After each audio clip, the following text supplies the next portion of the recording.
Saludos, escuchas de Transmutando. Llegamos al episodio número 25 y es para mí un honor contar con tu atención en este episodio. Te comparto que en este espacio que co-creamos en conjunto me ha llevado por un camino de crecimiento y mucho aprendizaje. Espero genuinamente que esto también te esté sucediendo a ti de alguna forma. Muchas gracias. Para este episodio invité al doctor Víctor García Navarro. Víctor es reconocido como uno de los mejores especialistas neurocirujanos en Guadalajara. Es experto en cirugía de tumores cerebrales, hidrocefalia, cirugía craneal, cirugía endoscópica, epilepsia, técnicas de mínima invasión, entre otras cosas. Presidente del capítulo mexicano de la Walter E. Dandy Neurosurgical Society y director de la carrera de medicina del TEC de Monterrey de Campus de Guadalajara. También es coautor de más de 10 artículos indexados en PubMed, profesor de investigación del Sistema Nacional de Investigadores y autor del libro Estrategias y abordajes de neurocirugía craneal. Siempre quise tener una charla con una autoridad médica sobre el vínculo entre médico y paciente, y con Víctor rebasé todas mis expectativas. En esta tertulia profunda discutimos sobre la importancia del vínculo emocional entre médico y paciente, qué hace a un médico un buen doctor y cómo el modelo actual de la medicina mundial aporta o carece de la calidez humana para la sanación y la prevención del ser humano. Los pacientes deben dejar de ser invisibles y como humanidad debemos elevar la visión de salud y cuidados al ser humano si queremos transmutar a un mundo mejor.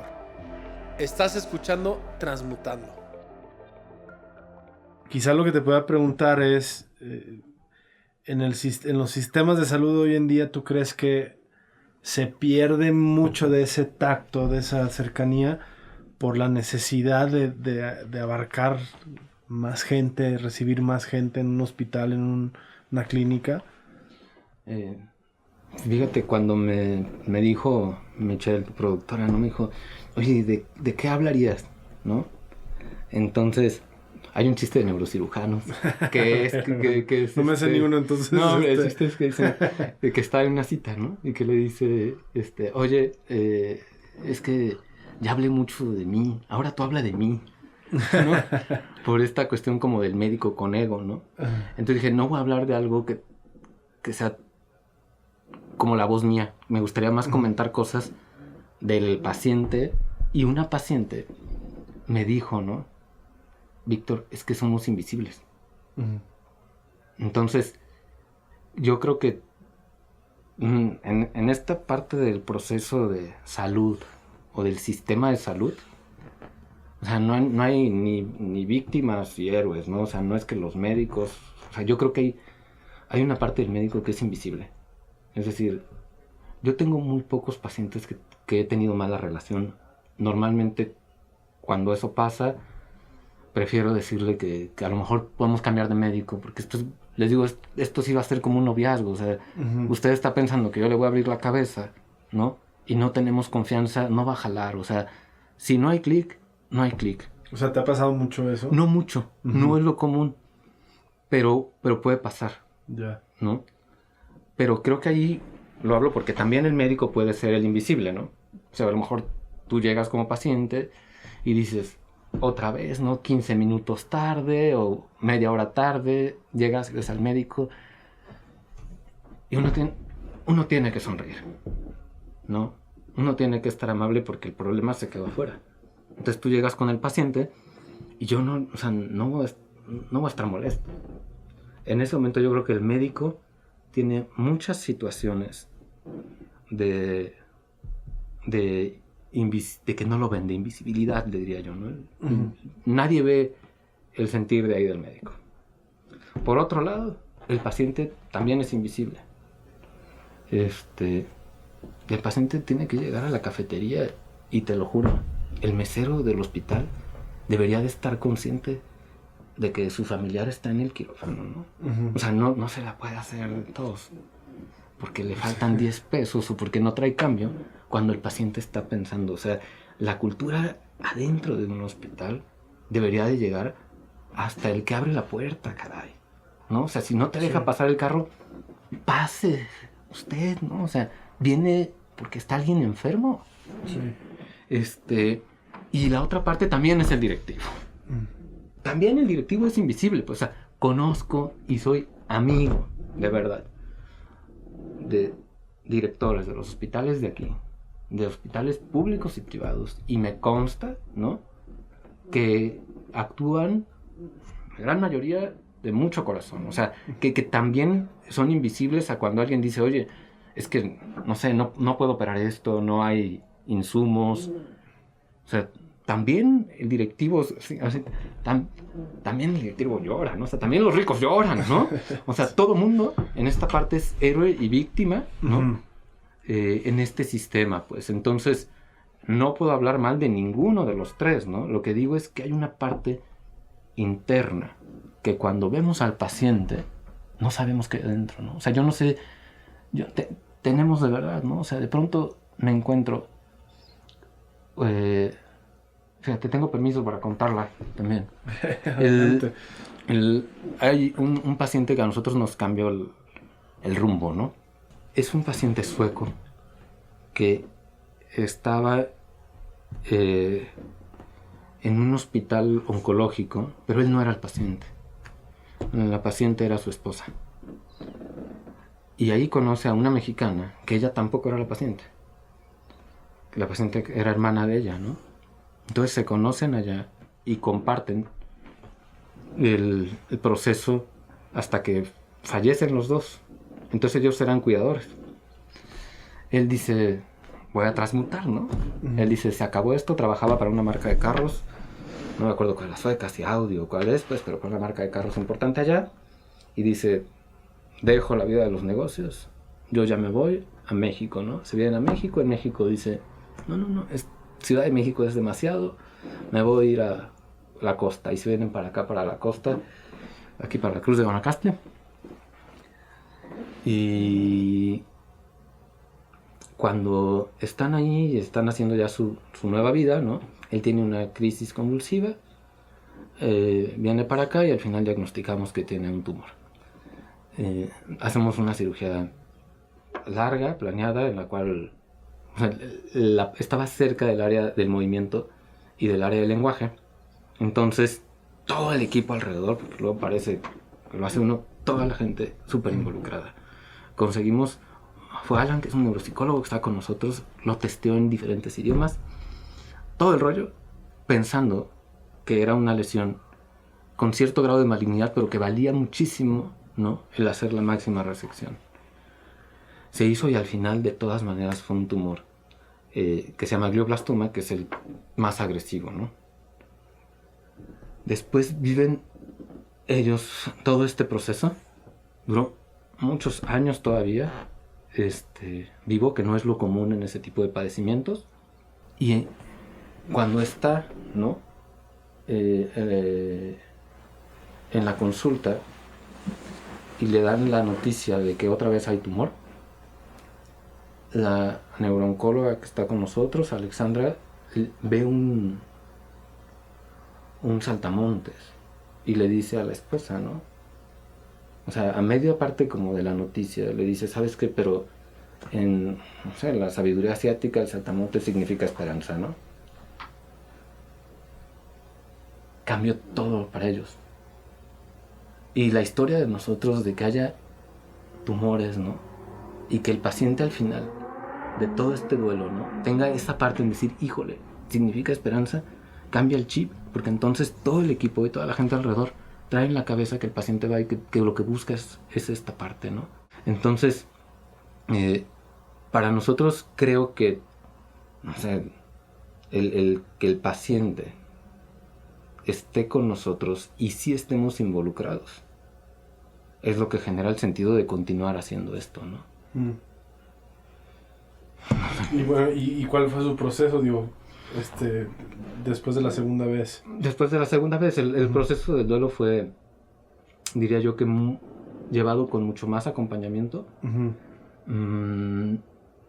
Y creo que el tener desde antes, ¿no?, esta parte de comentarle al paciente que lo que se busca es calidad de vida, ¿no?, que el paciente también forma parte de las decisiones. Yo siempre digo que esto es una mesa de tres patas. Uh-huh. Es la familia, el paciente y los médicos. Uh-huh. Si una de las tres patas no está jalando, no va a jalar.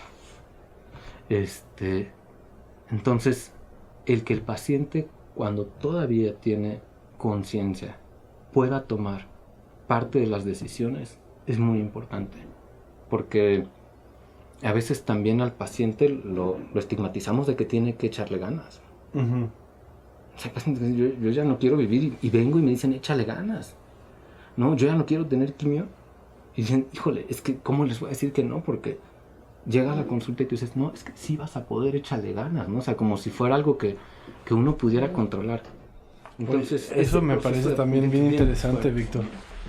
Perdón que te interrumpí, ¿sí? No, pensé en voz alta, pero también me parece un tema fuerte porque pues tiene que ver con el desapego, ¿no? Y el trabajo que nos cuesta como humanos también entender cuando hay una situación donde no es porque seas negativo, pero el panorama no es alentador. Es que es difícil el juego de palabras porque a veces alentador, ¿a qué te refieres con alentador? Pero entiendo muy bien lo que dices y hay veces que creo que es más sano vivir un proceso ya de duelo con conciencia del paciente que pues perderse esa oportunidad por aferrarse a algo que posiblemente ya no se va a poder curar, ¿no? Y creo que hay mucho también hoy en día hay falta de sensibilidad para detectar esos momentos, ¿no? En donde y ha de ser difícil como médico podérselo decir a la familia, ¿no? Decirle, oye, pues tu familiar, tu pariente, pues ya es difícil y más bien prepárense pues para despedirlo, ¿no? No, vamos a luchar y más medicamento y más y pues obviamente no es lo mismo despedirse de este plano luchando que pues aceptando los últimos momentos que tienes y dejándote ir también, ¿no? Sí. Creo que hay una parte de un proceso como muy personal, pero que sí se tiene que tomar en cuenta, ¿no? A la familia, al paciente. Uno no puede tomar decisiones 100% por alguien más, ¿no? O sea, muy válido el que lucha y muy válido el que dice, ¿sabes qué? 100%. Esto es lo que quiero decidir. Digo, no quise decir que no es válido luchar, porque también hay gente que dice, yo me voy a ir pues pegándole trancazos, ¿no? Sí.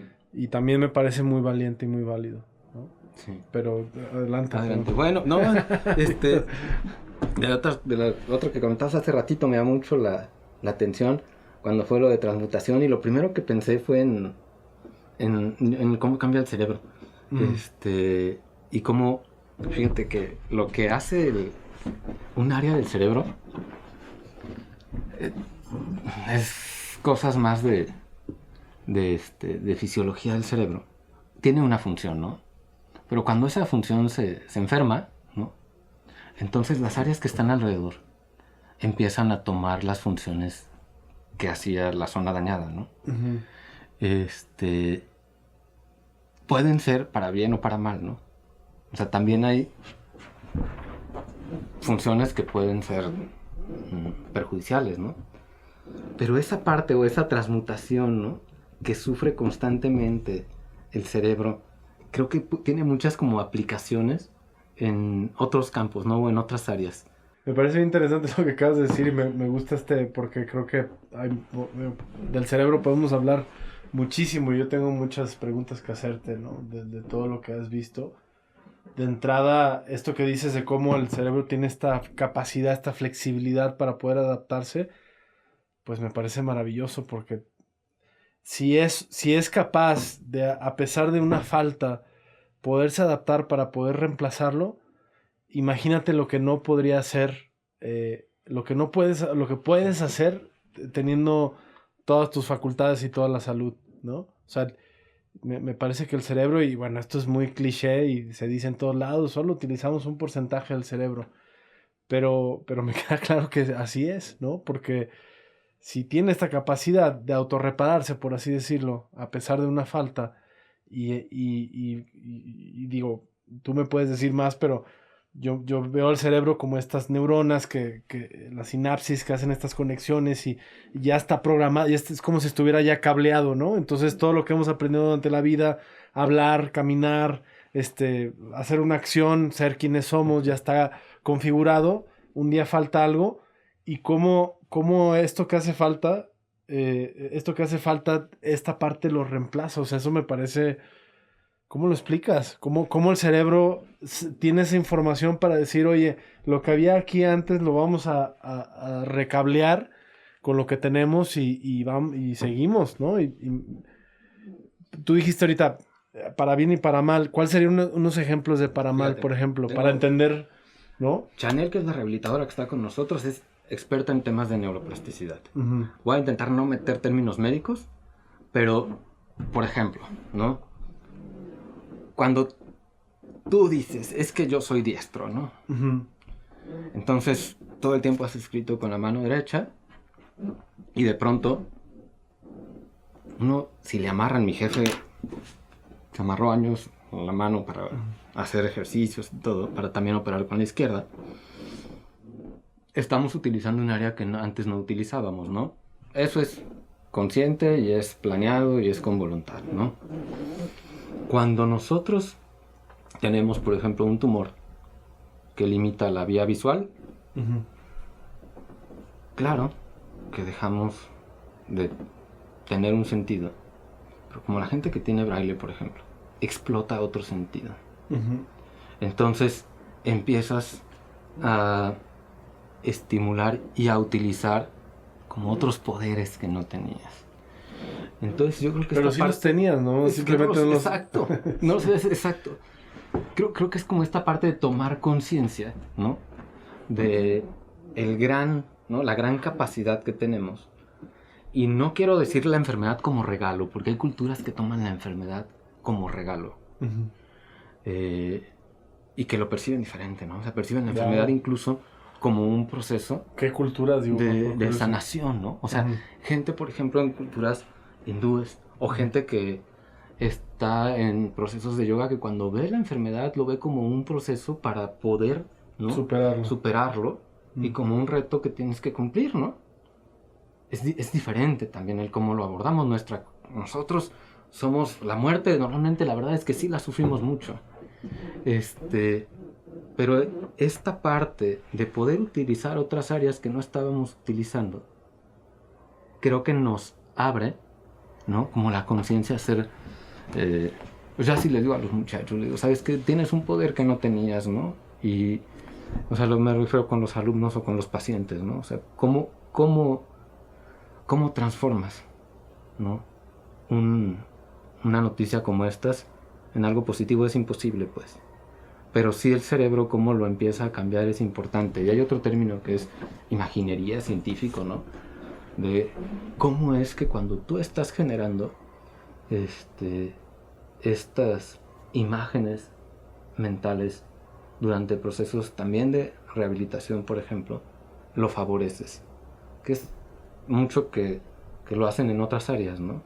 Pero yo recuerdo perfecto, ¿no? Estar con un paciente, que el paciente está acostado, ¿no? No podía mover del cuello para abajo. A ver, a usted le gustaba andar en bici, ¿no? Imagínese, cierre los ojos. Imagínese que va en bici, ¿no? No importa que fue un movimiento chiquitito, pero ves la sonrisa. Entonces hay límites que no son límites cuando la gente puede generar estos neurotransmisores, ¿no? O sea, puede seguir teniendo placer en otras cosas, aceptando el duelo ahora de una función, ¿no? Que creo que esta parte de perder una función es un tema tremendo también, ¿no? Cuando a veces tienes que sacrificar un área a cambio de ganar tiempo de vida, ¿no? Pero podemos decir que esto que me estás diciendo, Víctor, me parece sumamente interesante porque hablas de cómo, por ejemplo, una persona que le estás pidiendo que haga un movimiento que me imagino que está alojado en una cierta parte del cerebro, ¿no? Lo que controla la parte motriz, pero está conectada con una emoción, ¿no? Con una memoria, con una emoción. Entonces podemos decir que el cerebro, por una parte, trabaja individualmente por áreas, pero por otras áreas, para poder quizá explicar cómo es que puede reponer cuando hace falta, pues es que si a esta persona le estás diciendo mueve los pies y no los puede mover, pero le dices acuérdate cuando andabas en bicicleta y tiene una memoria, una satisfacción, una emoción, pues ahí es como si se conectara digamos, se emplea todo el cerebro para poder sustituir esa parte y... Puedes evocar el circuito, ¿no? Que ya estaba generado previamente. Sí, el cerebro es un sistema modular, prácticamente como si abrieras un protoboard de estos, un iPhone se te rompe y ves el cuadrito que viene ahí, ¿no? Y está lleno de conexiones. Entonces está organizado por capas, es como una red tridimensional, como si pusieras diferentes capas. Y después, si fuera así planito como está en una computadora, ocuparía más o menos el espacio de una cancha de fútbol. Wow. Entonces, después viene con giros, ¿no? Como si lo fueras enrollando como una alfombra. Y eso se llaman, por eso son los surcos que tiene ahí y las circunvoluciones. Entonces, estás poniendo esta red de circuitos y al final es la manera de compactarlo para que caiga y quepa en una cavidad cerrada, pero sigue siendo un sistema modular. Y de un lado, ¿no? Tienes sistemas que son como si fuera Excel, ¿no? Y por el otro lado tienes los que son más Photoshop, ¿no? O sea, tienes un proceso más creativo, pero siguen estando conectados. Y estos módulos, ¿no? Son, creo que es también un muy buen tema. Tú los puedes modificar con la conducta, ¿no? Es decir, tú puedes irlos entrenando. Por eso esta parte de... no me gusta decir, y creo que a veces empleamos mal la parte esta de que hay alguien que es un genio, ¿no? Porque creo que todo mundo, ¿no? Si buscamos, somos capaces, y a lo mejor hay áreas que sí pudiéramos tener más o menos desarrolladas. Digo, sé que es muy cliché esto de que, bueno, es que cómo pones a un changuito a saltar, ¿no? Pero, a un changuito, perdón, a meterse al agua, ¿no? Que cada quien tiene diferentes cosas, pero sí las herramientas y lo que damos en los primeros años de vida es súper importante, porque sí vas a crecer y después cambiar, ¿no? Estructuras que ya aprendiste cuesta. Es como aprender a tocar, ¿no? Si tú desde chiquito aprendes a tocar por nota, ¿no? O si aprendiste empírico, ya de grande cuesta trabajo, mucho más trabajo regresarte, ¿no? Ya tienes muchas estructuras ya formadas. Y creo que pasa mucho lo mismo con el tema de los valores, por ejemplo, ¿no?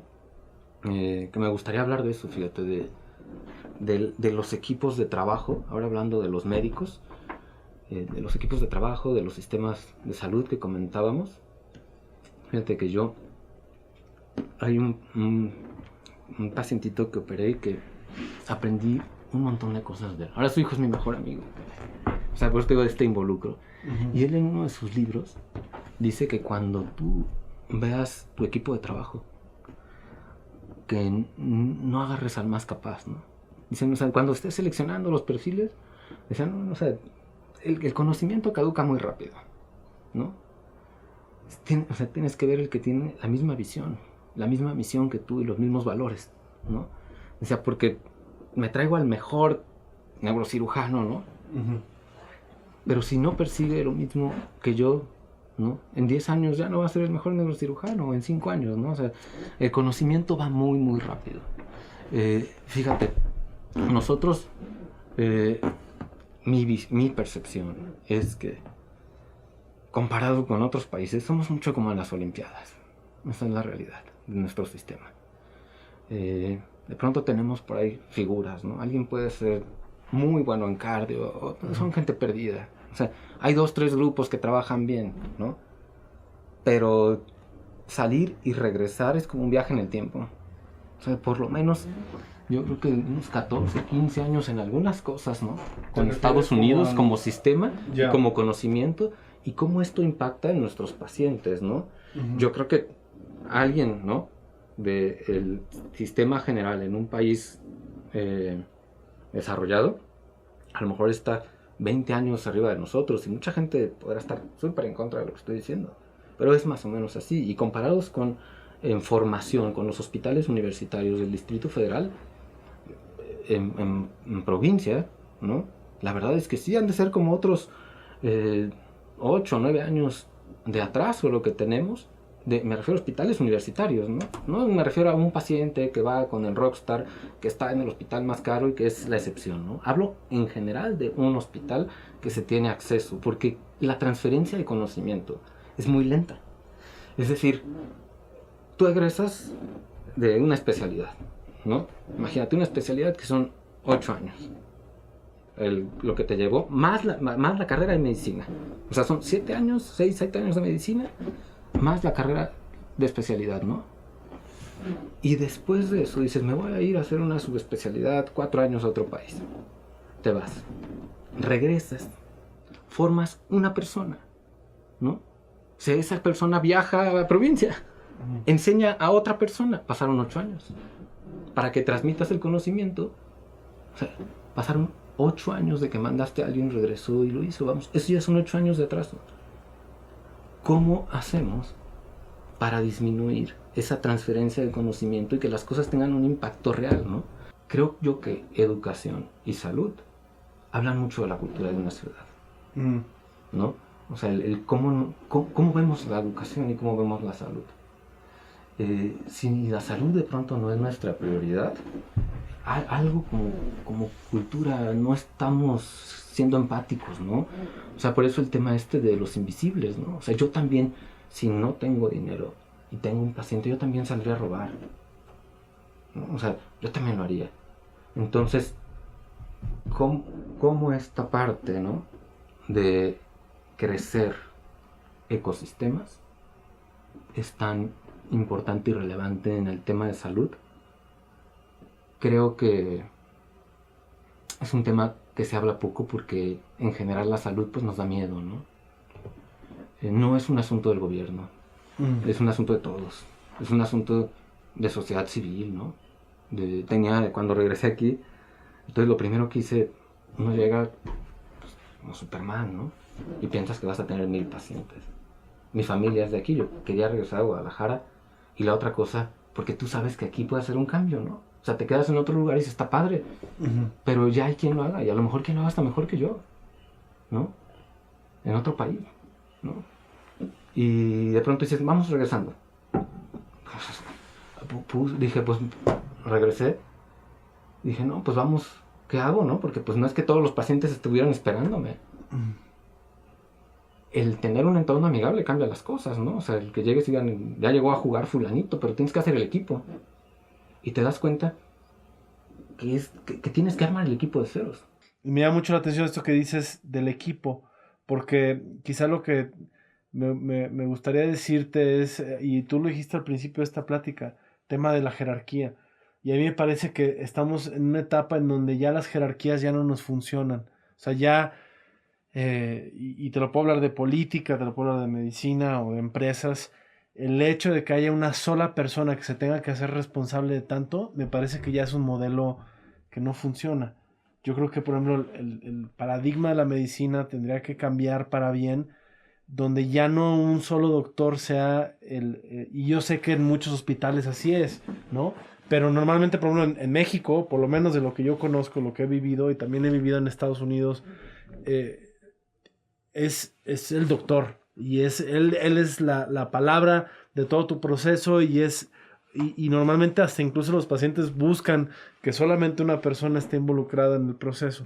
Cuando creo yo que, y lo hablamos en otro programa, que, pues, y esto es un cliché también, pero 2 mentes, 3 mentes, 4 mentes es mucho más poderosa que una sola mente, ¿no? Y creo que mucho de lo que está pasando es que no estamos sabiendo dejar ir el hecho, y creo que tiene que ver con el ego, dejar ir el hecho de que pues ya no tenemos que tener este modelo jerárquico en donde una sola persona tiene que ser tan responsable de tantas cosas.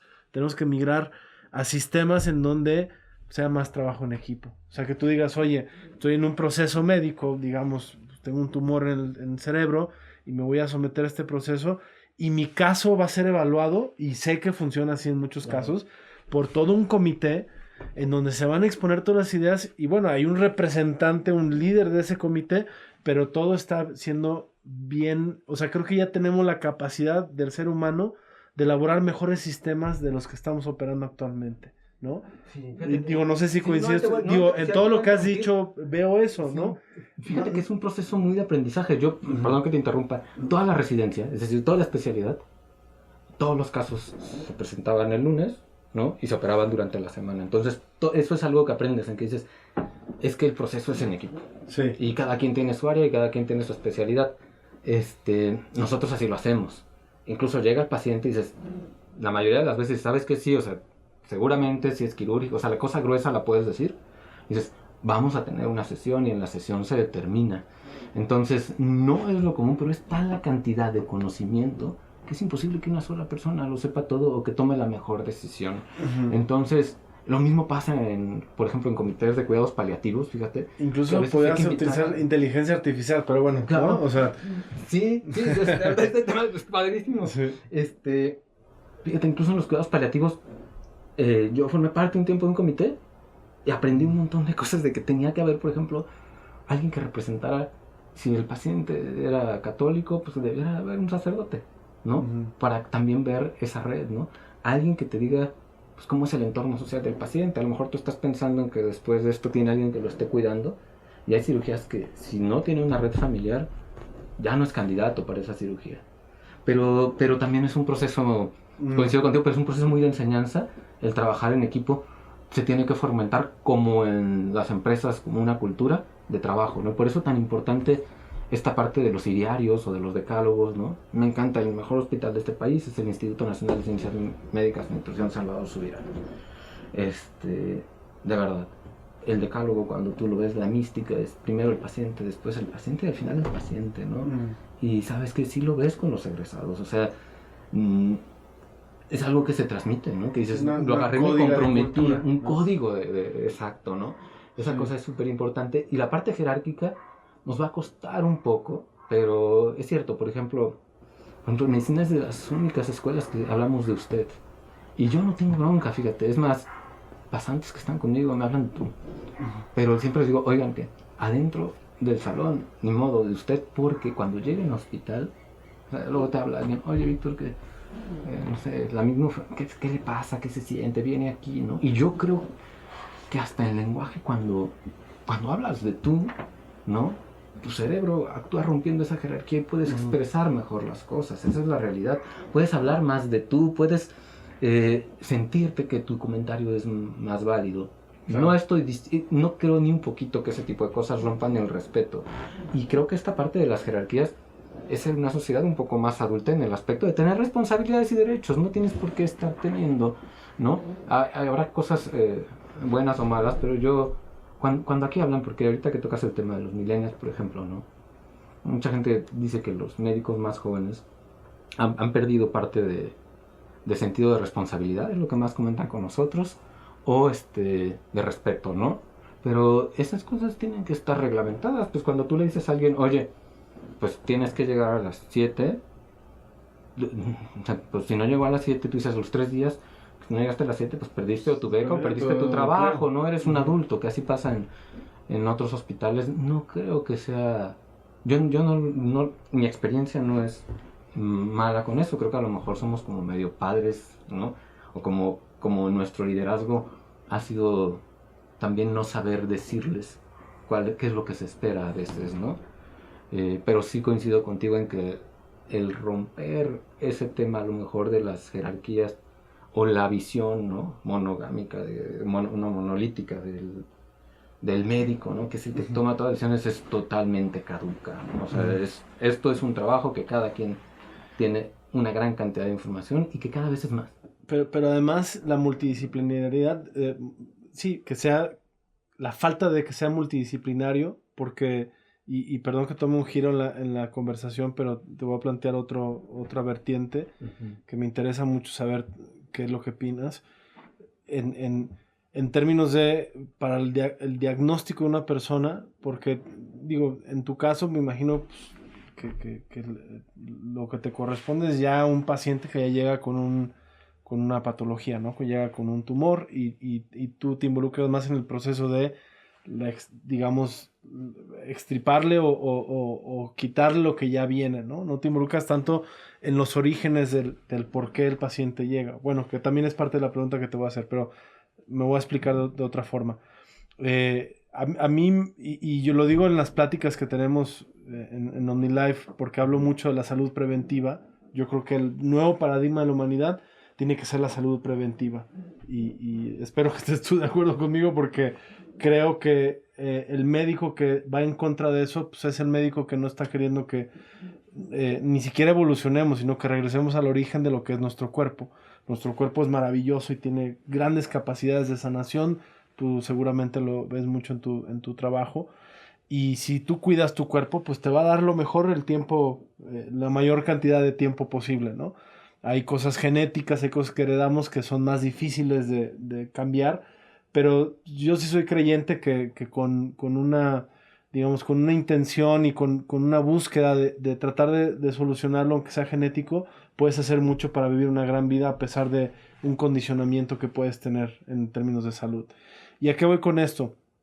Voy con el sentido de que a mí me parece por un médico que cuando te diagnostican ni siquiera te pregunta cuáles son tus hábitos alimenticios o cuáles, como tú bien dijiste hace rato, oye, cuáles son tus pasiones, cuáles, un poco más de involucramiento, pues me parece que ahí no solamente no están contemplando una gran parte de lo que es la salud, sino prácticamente se están yendo nada más al diagnóstico, ¿no? O sea, ¿a qué me refiero? Por ejemplo, te quiero preguntar, de todos estos casos que tú estás viendo constantemente de tumores en el cerebro, ¿cuál es el origen de esto? O sea, ¿qué ves en la sociedad moderna hoy en día?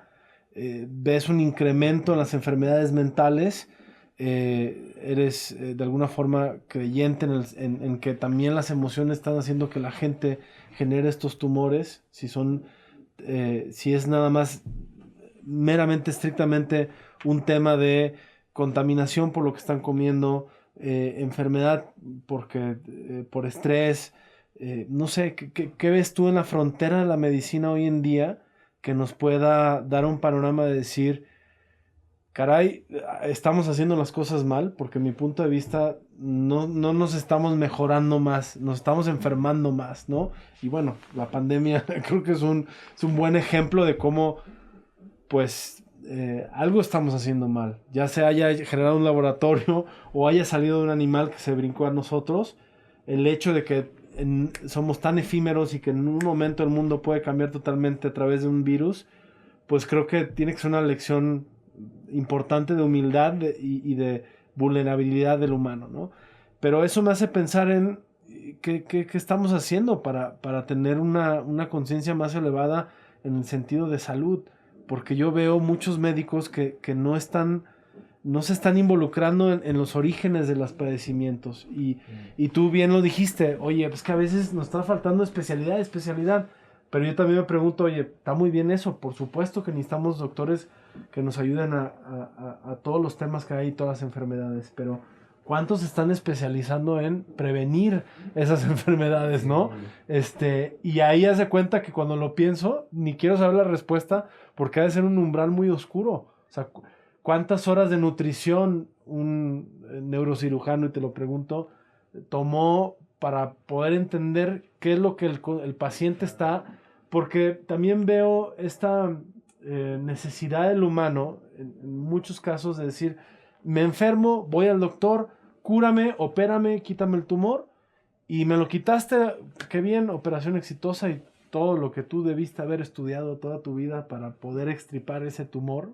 Y perdón que lo estoy diciendo de una manera muy sencilla, digo, sé que es más complejo que eso, pero este paciente pues dijo, ya la libré, ya me quitaron el tumor, y voy a mis hábitos otra vez normales. Y lo vuelves a ver otra vez en 5 años con otro tumor, porque no generó ni siquiera ningún solo cambio en su alimentación ni en su estilo de vida como para decir, oye, pues algo me tuvo que haber provocado este tumor, ¿no? Y estoy de vuelta a mis mismos hábitos. Y entonces, ¿cuál es la responsabilidad que hay de la medicina también hacia los pacientes para poderles enseñar cómo es que tienen que vivir mejor? No sé si me explico. Siento que es esta máquina que está echada a andar y que tiene todo un sistema económico, y hemos hablado ahorita de la legalidad, de los equipos, de la formación, pero ¿en dónde acaba esa máquina para que sea un círculo completo y que la medicina de hoy en día, tu estancia en un hospital, no nomás quede en me enfermé, me operé y luego ya después nos vemos hasta la siguiente vez que estoy enfermo? Y el proceso de entender por qué te dio o qué tienes que hacer para que no te vuelva a suceder, creo que es nulo. Esto es totalmente nulo. Prácticamente no se habla de eso, ¿sí me explico? Cuando tú vas a un hospital a veces hasta ni tu... Digo, en Estados Unidos es más común que vas a un hospital y pues tu historial se comparte la información con todos los servidores que hay en los diferentes hospitales. Y si te enfermaste en Atlanta, pero te estás operando en Houston, pues extraen la información de Atlanta y la ven aquí. Aquí, prácticamente, si estuviste en un hospital y te fuiste a otro, ni remotamente van a checar el historial del otro hospital de algo que a lo mejor les podría servir para entender más tu diagnóstico, ¿no? Ahí te digo es parte de esta es parte de esta visión de profesionalización y de creérnosla, ¿no? O sea, yo creo que es parte de esto que hablas de los expedientes, es esa parte, pero quiero ir a lo que estás hablando, porque yo creo que fuiste un paso más adelante, pues, ¿no? O sea, hemos estado hablando de enfermedad, pero el paso más adelante es ¿qué vamos a hacer con esas enfermedades, no? O sea, ¿por qué están llegándonos? Claro que, porque si hay más tumores cerebrales. Ok, no sé. O sea, Porque, es una realidad que cada vez hay más tumores. Hay más. Y en general tenemos más cáncer, ¿no? Hay dos cosas como científicas que podemos darles mucho peso. Uno es, a lo mejor antes no lo detectábamos. Ahora tenemos tecnología que nos ayuda a detectar cosas que antes la gente se moría y no sabíamos de qué se moría. Entonces podemos detectar más cáncer y detectarlo más temprano, ¿no? Entonces hay un sesgo. Es un avance importante. Hay un sesgo. ¿No? A lo mejor antes yo nomás me daba cuenta de 5 y ahora me doy cuenta de 10 porque tengo un equipo que me logra identificar que hay cáncer. Podemos tener un sesgo ahí y que no es que estén más, ¿no? Pero la otra cosa que es muy real es que vivimos más. No sé si vivimos mejor, pero vivimos más. Entonces, las enfermedades que estamos teniendo son enfermedades diferentes a las que teníamos en otras generaciones. El cáncer, pues ahora se ha hecho el pan de cada día, en que todo el mundo conocemos gente que ha sufrido un proceso por enfermedades, ¿no? Como cáncer, pero porque ahora hay más gente que en lugar de vivir 74 años vive 80, vive 90, ¿no? Y de pronto hay gente que dice, es que la operaron y se curó de un cáncer y ahora tiene otro, ¿no? Entonces vivimos más. ¿Cómo vamos a afrontar, ¿no? Esta parte? Una es, ¿no? Mi visión estadística, lo que pasó, por ejemplo, ahora con el COVID. La palabra clave en neurología, dice, ¿sabes quién lo dice? Oliver Sacks, el que escribió Despertares, la película. Él era un neuro, no sé si lo recuerdas, que sale Robert De Niro y Robin Williams, que tienen Parkinson. Fue una película muy famosa, claro. Bueno, entonces el autor de eso, que es un neurólogo que ya falleció, dice, la palabra clave es déficit, pero todo déficit trae una compensación. Es decir, lo que te decía hace rato, si yo pierdo la fuerza a la mano derecha, todo déficit trae una compensación, que es que use la mano izquierda. El mundo funciona igual, ¿no? O sea, si estamos acabándonos con él, pues tiene que surgir algo para aliviarlo, ¿no? Para parar esto que estamos viviendo. Yo creo mucho en ese tipo de pensamiento, del balance que tiene que haber, ¿no? Entre las cosas, entre los opuestos, ¿no? Y sí creo que la como prevención, ¿no? Es vital porque es muy diferente atender la enfermedad que prevenirla en todos los costos. Me refiero a costos emocionales, me refiero a costos de estar involucrados en eso, y costos económicos, ¿no? En estar resolviendo el problema, a prevenir el problema, ¿no? Que es una parte muy importante de ser proactivos. Sí se necesita un diagnóstico inicial, claro, ¿no? Siempre necesitamos un diagnóstico, claro. En decir, oye, en esta área, en esta enfermedad, ¿no? ¿Cuánto tenemos? ¿Qué es el mínimo indispensable que tenemos que tratar, ¿no? Y después prevenirlo. Hay una revolución ahorita en mi área, por ejemplo, con la parte de los tumores. Se han roto muchos paradigmas, tenemos nuevas clasificaciones que tienen que ver con la parte genética, con la parte de las codeleciones, mutaciones, ¿no? Toda esta, ahorita que hablabas de cosas tecnológicas, no me acuerdo el término que habías utilizado, pero esto que estamos viendo con Elon Musk, de los implantes que va a venir, ¿no? Inteligencia artificial. Hablabas de inteligencia artificial, o yo, por ejemplo, hablar de estimuladores cerebrales. Fíjate que hay una gran tecnología que existe, ¿no?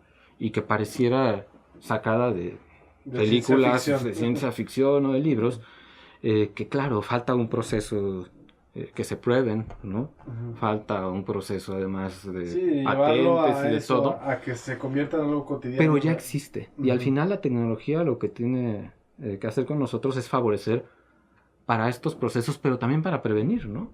Entonces, toda esta parte de inteligencia artificial y todo, tenemos que meterlo en una caja y estar viendo cómo vamos a poder prevenirlo. Yo sí creo que el cambio de hábitos y el cambio de cómo convivimos, ¿no?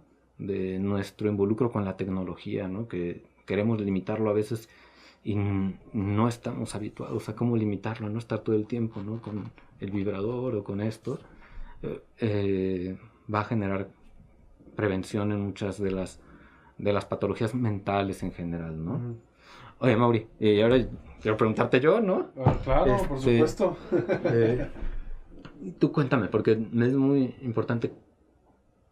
¿Cuál es, o sea, cuando uno evoca a un médico, cuál es como tu peor o tu mejor experiencia, o qué es lo que tú recuerdas, por ejemplo, de un médico cuando tú llegaste y que digas, híjole, no sé, a lo mejor pueden ser buenas o malas noticias, pero ¿qué es esa parte, no? Que tú has vivido. Porque yo hablo desde mi perspectiva, pero mi perspectiva siempre es desde este lado. Yo veo a un médico como alguien, una autoridad científica, ¿no? Para mí eso es muy importante.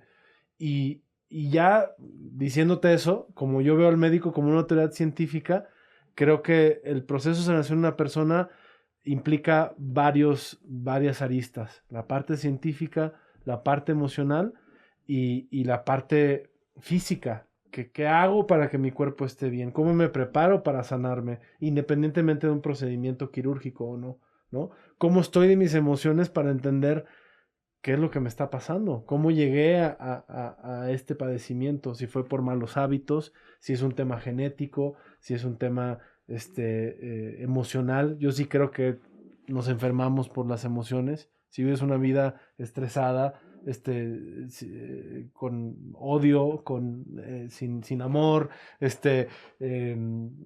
con pensamientos negativos, eventualmente el cuerpo lo va a resentir en algún lado. No estoy diciendo que los tumores en el cerebro están ocasionados por odio, pero posiblemente si hay una persona que vivió toda la vida pues estresada, mal alimentándose, pensando totalmente pensamientos negativos, sí creo que puede haber una relación entre eso y un padecimiento, Fíjate que ¿no? No está tan perdido tampoco desde el punto de vista científico. Yo creo que a veces nosotros discriminamos ese tipo de pensamientos cuando alguien dice, no, o sea, claro, o sea, a veces parece que culpas al paciente de que tuvo el tumor, ¿no? O sea, sí, a veces somos muy delicados en el tema, porque yo no puedo decir, no, es que tienes odio y llega un paciente con un tumor y dices, No, pues es que odio, pues, no, claro. o sea, exacto, pero Necesitamos todavía mucho para llegar a eso, pero ¿no? buscamos como la parte científica, y claro que alguien que está estresado todo el tiempo, o que está enojado todo el tiempo, o que tiene estas ideas, o depresión, por ejemplo, ¿no? Una cosa, pues a lo mejor genera ansiedad, ¿no? Genera gastritis, la gastritis te genera una úlcera y después eso te genera un tumor, ¿no? O sea, sí hay como una ruta científica de caer en eso. O generas entonces catecolaminas, generas sustancias de ansiedad que van a repercutir en el hipocampo, y esa misma persona es la que al rato tiene también un daño cerebral, ¿no? Porque estuvo todo el tiempo con estos niveles de estrés o de ansiedad, ¿no? No, yo coincido totalmente. De cortisol o ¿no? Digo, ya se te vas a un campo químico, biológico, ¿no? Pero... Claro, no, y por ejemplo, ¿no? Alguien puede estar haciendo yoga, ¿no? Y dices, claro, o sea, esa hora que estuviste ahí haciendo yoga, ¿no? Pues te puede traer muchísimos medicamentos endógenos, diríamos. Al final de cuentas, nosotros la medicina la sacamos pues, de algún lugar, de las piedras y de las plantas. La dosificamos y la ponemos para poder tener control.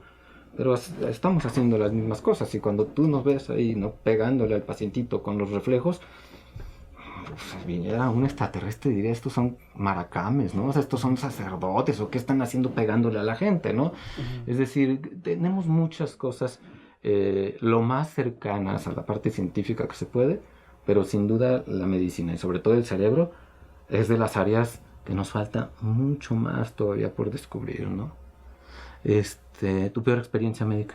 Pero a ver, porque quizá... No, sí, y también te la digo, pero quizá lo que no te dije es que, por ejemplo, uno de un gran cariño que tengo a un médico es mi pediatra de toda la vida, Pedro, que es un ser maravilloso y que le tengo mucho cariño y mucho respeto, porque si algo yo siempre respeté de él es que tenía un gran sentido común, una intuición. Yo respeto mucho al médico que le da importancia a la intuición y al sentido común. No quiere decir que no se tiene que basar en toda su formación científica y generar un diagnóstico basado en su conocimiento. O sea, es que creo que el conocimiento no te sirve nada el conocimiento si no le agregas el factor humano. Y el factor humano es la sabiduría, es la intuición, el sentido común. Creo que los grandes médicos son aquellos que, por supuesto, tienen este gran conocimiento, pero también que le han dado mucha importancia al sentido común. Y creo que estos dos combinados hace a un médico mucho más allá de un médico, un sanador. Y a mí ese es el médico que yo busco. El médico que también puede quizá estar abierto a la posibilidad de que no todo se puede definir por la ciencia. Porque además, si tú ves la historia de la ciencia o la historia de la ciencia médica, pues hay momentos en donde lo que nunca se pensaba que se iba a entender, hay un brinco cuántico y cambia totalmente el conocimiento de una ciencia que ha ido evolucionando. No sé si me explico. Sí. O sea, el médico que es muy cuadrado y que dice, no, es que esto es lo que me dicta el libro y solamente me puedo quedar en este reino, me parece que me parece soberbio, porque ¿quién eres tú para decir que todo ya se sabe sobre un ser humano? O sea, veo hoy en día yo creo que estamos en una frontera muy interesante, una transición muy interesante en la humanidad, en donde nos estamos dando cuenta de la importancia de vivir una vida más sana, ¿no? Entiendo que cada vez vivimos más, entiendo todos estos avances, pero creo que estamos en un momento donde nos estamos dando cuenta, ay cabrón, no podemos seguir comiendo así, ¿sabes? No podemos seguir inyectando hormonas a los animales, no podemos seguir teniendo los animales sin caminar, porque nos está haciendo daño. No hay todavía la relación exacta donde podamos decir, oye, porque comes carne de una vaca que murió sufriendo, te va a dar cáncer, pero creo que eventualmente vamos a encontrar ese caminito, ¿sí me explico? Porque ya intuitivamente nos estamos dando cuenta de que hay cosas que estamos haciendo que no se sienten bien, que no son correctas, y creo que eso nos está enfermando. Entonces, no sé si te respondí Sí, un poco la respuesta. Sí. ¿Cómo veo al médico? Pues veo a alguien que tiene un potencial gigantesco porque le ha dedicado mucha parte de su vida a un proceso de conocimiento, pero que lo que hace ser un buen médico es también equilibrarlo con la parte humana, con la intuición, con todo esto que hablamos, la afectividad, que te importe tu paciente, que te involucres. O sea, yo prefiero un médico que a lo mejor atiende menos pacientes, pero los atiende bien, que a un médico que está como si fuera una fábrica, diagnosticando cuando ni siquiera te voltea a ver a los ojos, te da un diagnóstico meramente científico, y creo que hay cosas que no se pueden medir nada más científicamente, ¿no? Fíjate que esta parte la quiero enganchar con hace ratito que decías, es que el entrenamiento en la medicina y cómo el programa educativo en medicina, ¿no? Cómo hacerlo disruptivo. A veces uno como que trae su visión, ¿no? Y sus ideas y pierde de vista el problema real, ¿no? O sea, fíjate tú como paciente, yo llegué hablando de la subespecialidad, ¿no? O sea, no llegamos a alguien. El paciente no le vale madre. El paciente quiere lo que tú acabas de decir y tienes toda la razón. Yo vengo enfermo, quiero que alguien me escuche, que tenga sentido común, que tenga respeto de mis creencias, ¿no? Que le tenga confianza, ¿no? Que no me regañe, que me explique, que me dé algo de tiempo. Al final, quiero tiempo de él, ¿no? No quiero al médico que es el premio Nobel. A mí no me importa, ¿no? Si el pediatra descubrió la vacuna. Yo lo que quiero es que le quite el dolor que trae mi hijo, la diarrea o lo que sea, ¿no? Y quizá esta parte disruptiva, ¿no? Creo que se perdió mucho el médico familiar, ¿no? O sea, antes sus papás tenían el médico, vamos, que iba a la casa, ¿no? Que era amigo de la familia, que veía pocos, que se involucraba, ¿no? Y también es como el perfil de ingreso y de salida. Pues la verdad es cierto, lo que busca el médico, no, ¿tú crees? Es una pregunta así, bien honesta, ¿no? O sea, ¿tú crees que hay chavos? Porque yo me he puesto esa pregunta, ¿no? Que de pronto dirán, oye, yo quiero salir y ser como médico general o médico familiar. Fíjate, lo tenemos nosotros muy relegado. Y yo no tengo una postura política real, es decir, no vengo a hablar de política. Creo que al final de cuentas eso también es un balance, ¿no? No soy ni chairo ni fifí. Creo que es necesario que haya diferencias y que eso nos va a hacer fuertes. Supuesto, claro. Y por ejemplo, en esa parte yo ahorita sí coincido en los programas que favorecen que haya muchos médicos familiares. O sea, la cultura de la prevención es eso. Es las plazas estas que están diciendo, es que vamos a formar médicos familiares. Quizá lo tomamos mal porque lo trajo ahora AMLO y empezaron a decir, no, es que ¿por qué quiere hacer escuelas de medicina? Pues bueno, es una parte disruptiva en decir, ¿de dónde saco gente inspirada en que quiera ser un buen médico familiar? El que no quiere ir a hacer el Nobel, ¿no? El que no quiere ser el cirujano plástico. Tú, desde tu perspectiva, ¿qué crees que podríamos hacer ahí, por ejemplo, en favorecer ese entusiasmo, en el gusto por, no por la meta, ¿no? Sino por el camino? Por ejemplo, ¿te encanta el cine? O sea, a ti, ¿no? Sí, sí, sí. No necesitas ganar un Oscar, ¿no? O sea, aunque no ganaras el Oscar, harías películas. O las verías, te gusta, te encanta, ¿no? Claro, claro. Es como, yo les digo, es como cuando alguien toca una guitarra, la verdad, o sea, no es porque vaya a estar en el concierto. Pues te gusta tocar ahí un rato, ¿no? Es el gusto por las cosas, la pasión por eso. Creo que esa parte disruptiva, a lo mejor esa es la respuesta, ¿no? Del médico familiar motivado por el paciente y cercano, ¿no? Sí, y perdón si me permites, Víctor, decir, hay una palabra que es bien importante, que es vocación. Yo sí creo que tenemos un mundo de mucha gente que no encuentra su vocación, que no ha encontrado su vocación, o que no le enseñaron a encontrar su vocación, o que en la universidad, ¿sí me explico? O sea, sí. Yo creo que de entrada, por ejemplo, la universidad es una institución que está arcaica simplemente porque tú tienes que tomar una decisión muy importante a tus 18 años, que francamente estás muy chavo. Digo, hay chavos que están más despiertos y dicen, yo ya tengo muy claro, pero muchos chavos, yo creo que la mayoría no tienen todavía muy claro para ellos qué significa dedicarse toda una vida a una profesión. Creo que lo pensamos más como profesión, no como vocación. Y yo creo que todo ser humano viene con una vocación. O sea, y creo que, por ejemplo, la vocación de sanar, yo la veo así, no la vocación de médico, no la vocación de profesión de médica, sino para mí los médicos son sanadores, es gente que le apasiona algo muy sencillo, o sea, si lo pudiéramos condensar, le apasiona el bienestar de otra persona, cómo yo ayudo a que la otra persona esté sana, que sane, claro, ¿no? Y a mí me parece eso, pues, algo muy primordial, muy ancestral y muy humano. O sea, que a ti te apasione el sanar a una persona. Y creo que hay gente que tiene esa vocación de nacimiento. O sea, y que hay mucha gente allá afuera que a lo mejor ni siquiera es médico y que tiene una vocación de sanación. Y que luego te das cuenta que después de ser académicos durante mucha vida se dieron cuenta que su vocación era sanar.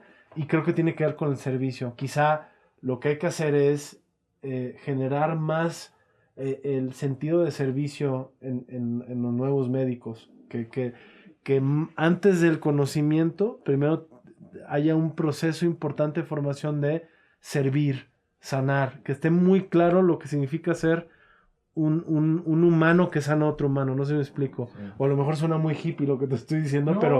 pero porque te das cuenta que incluso hay gente que tiene un don de sanar y que ni siquiera tiene que ver, que ni siquiera tomó una carrera médica. Te voy a decir por un ejemplo tonto a lo mejor, pero las parteras.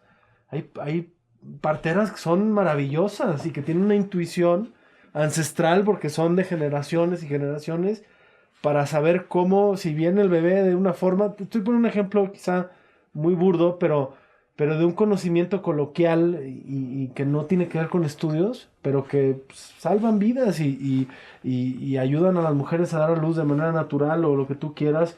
Tienen una cantidad de conocimiento y nunca han pisado una universidad ni una preparatoria ni nada por el estilo, ¿no? Entonces creo que hay que retomar mucho de ese concepto ancestral de sanación, de qué significa ser el sanador de la tribu. Entonces cuando la tribu es gigantesca y estás en un hospital en donde ni siquiera sabes el nombre del paciente, yo sé que no es tu caso porque lo percibo, pero sí creo que hemos perdido un poco el rumbo de lo que es importante. Y lo importante es ayudar a la gente, servir.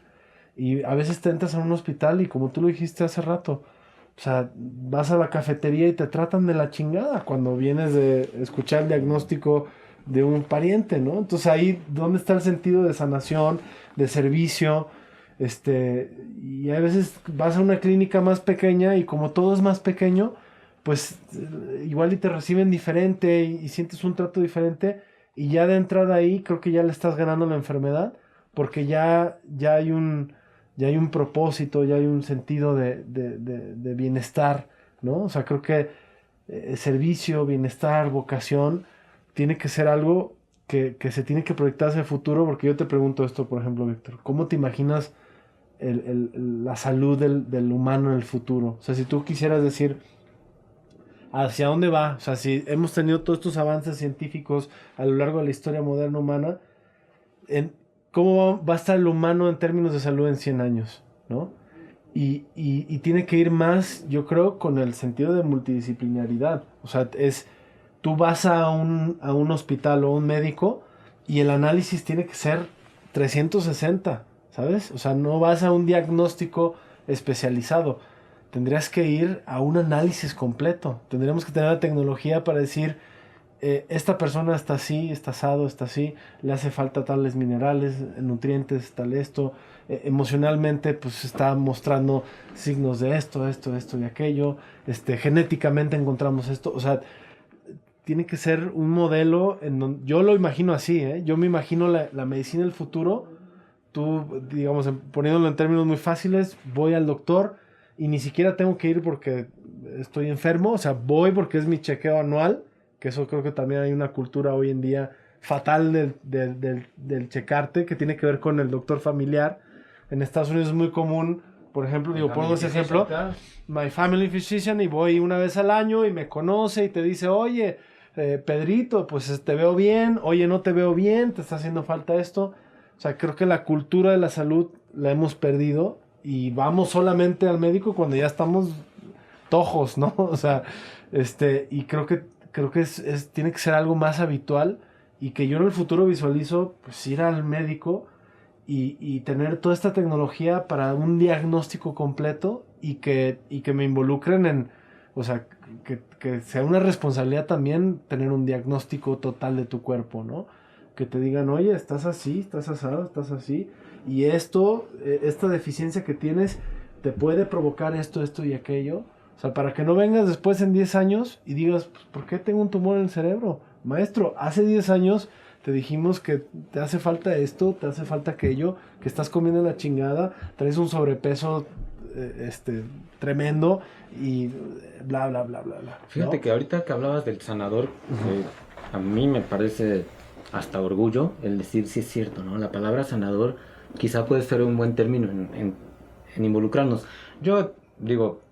Sí, es que pensamos sanador como sí, el sanador bonito, del pueblo ahí medio informal, bonito, ¿no? Creo que es muy bonito. Pero la palabra me parece... El término es lindo. Y creo que de este tema que tocabas, ¿no? Uno, fíjate, muchas cosas, o sea, creo que yo no discrimino lo que no conocemos, ¿no? Hay muchas cosas que hemos aprendido por serendipia y que decimos, ya me di cuenta, ¿no? Pues el que le ponía jitomate en los pies, a lo mejor cambiaba la temperatura y algo favorecía, o sea, cosas que hemos aprendido. ¿Te pasa mucho eso en lo que haces? Fíjate que, por ejemplo, en mi área, alguien una vez coaguló, ¿no? Una arteria que, por error, y el paciente mejoró de Parkinson. Y así fue como nació el tratamiento del Parkinson, por ejemplo. O sea, muchas cosas las hemos descubierto por medio del error, o por medio de la serendipia, o de decir, oye, pues, ¿por qué esa comunidad no tiene esta enfermedad, no? pues había un gen protector y después de ahí sale un fármaco. Y a lo mejor antes lo usaron los huicholes o alguien lo usó una comunidad indígena, no sabíamos el por qué, pero eso no significa que no sirva. O sea, el desconocimiento no lo excluye. Hay por otro lado, claro, un montón de charlatanería y que bueno, es lo que a uno como médico le da miedo, ¿no? La gente gasta millones, pero también es porque a veces no les ofrecemos una alternativa. Yo también la buscaría, ¿no? Buscas otra alternativa y a veces caes en cosas que pueden ser súper charlatanas. Pero esto que comentabas ahorita acerca como de la medicina del futuro, creo que hay dos cosas. La vertiente tecnológica nos da para cosas sorprendentes. O sea, porque hay muchas cosas que ya están, ¿no? Esto que tú dices, creo que no se necesita probablemente, no se va a necesitar mucho al humano para una gran cantidad de diagnósticos o de procesos. Tenemos que influir mucho en liderazgos positivos para no olvidar esto que estás comentando de la parte del sanador, porque lo que no va a poder hacer la máquina es ver al paciente como individuo y como un ente pensante, como un ente con sentimientos y con una personalidad, ¿no? Entonces los diagnósticos y los tratamientos van avanzando exponencial. Se puede acelerar eso, o sea, que es la otra pregunta que te voy a hacer, ¿no? O sea, uno está en su trip de la medicina, pero por ejemplo, ¿cómo involucramos a gente que tiene, no sé, o un gran capital social, o un gran capital económico, o un gran capital en conocimientos de otras áreas? O sea, ¿cómo sería que nosotros podemos involucrarlos para generar proyectos? Es decir, por ejemplo, yo tuve una beca en Estados Unidos. Si no, nunca me hubiera podido ir, ¿no? Y alguien la pagó, ¿no? O sea, alguien involucró eso. O sea, en mi caso fue una empresa de microscopios, ¿no? Pero es muy común en otros países que el centro, ¿no?, se llame como lo hizo fulanito de tal, ¿no? Por ejemplo, un centro que a mí me inspira mucho toma el nombre de la esposa de un paciente, de cuando se muere dice, va, ¿no? Ese proceso para sanar, ¿no?, creo que puede ser, ¿no?, más amigable, más profesional, si involucramos otra gente de la sociedad civil. Porque el médico en estilo es el peón. O sea, en pensamiento, me explico, es super pi, super ejecutor, super operador, ¿no? O sea, normalmente no tenemos mucha formación en la parte administrativa o en la parte de emprendimiento. No, o sea, a mí dime qué hago y hace guardias, así está entrenado, ¿no? Entonces, necesita trabajar en equipo. ¿Cómo involucramos gente como tú, ¿no?, para poder hacer más rápido esta transferencia y para además involucrarlos en la formación, para además involucrarlos en el trato? O sea, que pueda haber como los consejos, ¿no? Oye, está bien, ¿cómo va a ser la medicina del futuro? ¿Cómo la hacemos? O sea, ¿cómo queremos que sea la medicina? O sea, ¿a ti qué te sería, no? Porque normalmente lo que pensamos es que vean un caso de éxito, que vean qué bonito, no tiemblo. Pues esas cosas no le importan. Tú dices, yo quiero a mi pediatra porque me contesta el teléfono, caray, ¿no? O sea, sé que es una relación de confianza, pero yo percibo que no lo estamos generando.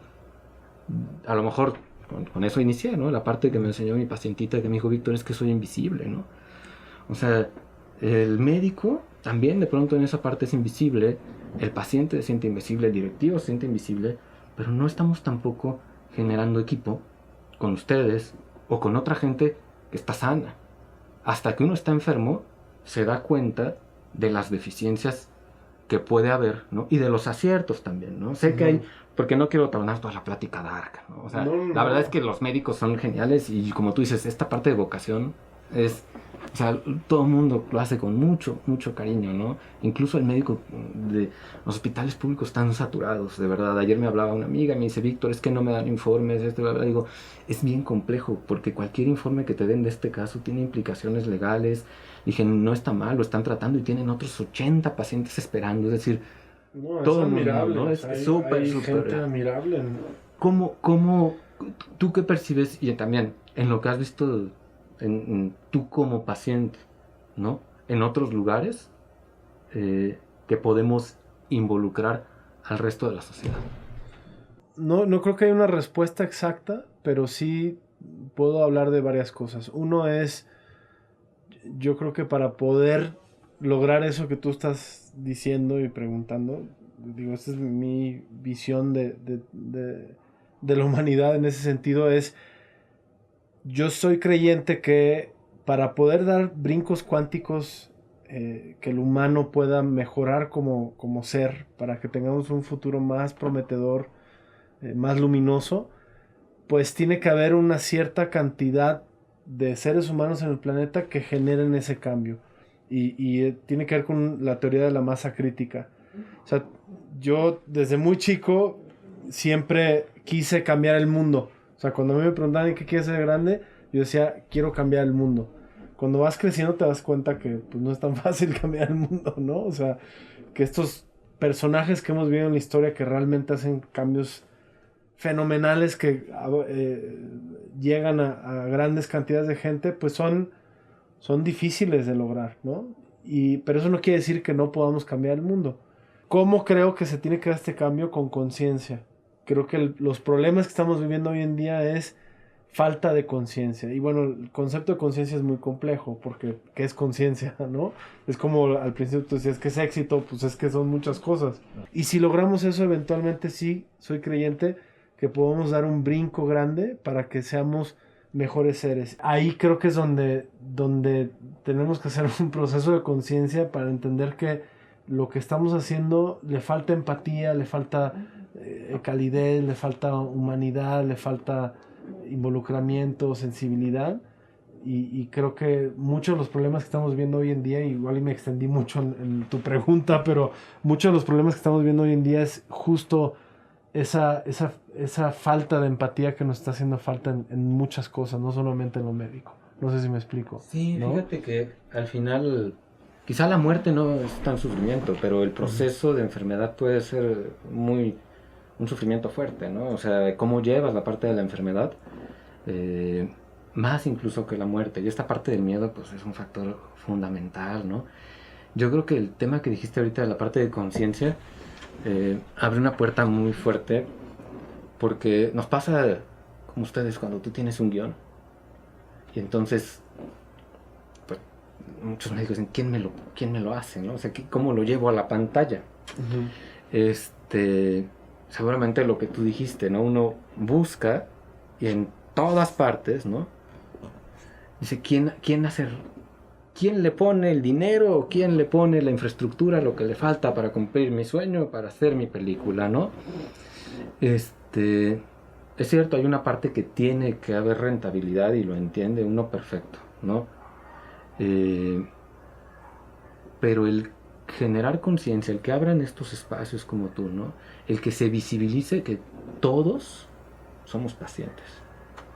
Y el que hoy no lo es, mañana lo va a hacer, ¿no? En algún momento. Y que dices, así como perdimos los espacios públicos verdes y que ahora nos dimos cuenta que no teníamos espacios a dónde ir, igual, ¿no? Cuando yo me enferme voy a decir, ¿cómo no lo hice? ¿No? O sea, híjole, ¿qué razón? Cuando esté en un cuarto ahí encerrado, digo, ¿qué razón tenía Mauri? ¿No? O sea, ¿qué diablos estoy haciendo aquí? ¿No? O sea, qué incómodo es esto, ¿no? Entonces creo que el vernos como pacientes potenciales o actuales tiene que generar que podamos ir involucrando a gente que es más experta que nosotros. No tenemos que partir de cero, seguramente, o sea, tomar lo que ha funcionado de otras áreas, ¿no? De otras culturas y de otros países y ver a futuro cómo queremos vivir el proceso de enfermedad, cómo tener esa educación, no solamente para prevenirla desde lo que comemos, desde qué ejercicio o no hacemos, qué hábitos tenemos, sino también cómo lo enfrentamos, cómo lo afrontamos, ¿no? Y ver si lo vamos a afrontar como un destino, ver como cultura, ¿no? Como mexicanos, ¿no?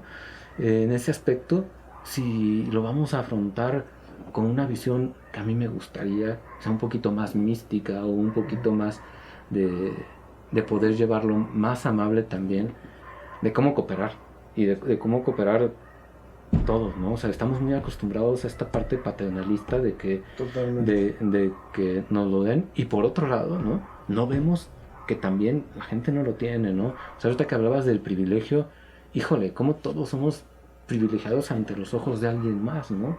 O sea, lo que tú decías, ¿no? De cuando alguien escucha tu podcast, ¿cuánta gente puede no tener un comentario negativo a decir lo que tú acabas de decir? Es que yo fui privilegiado porque tuve una educación, ¿no?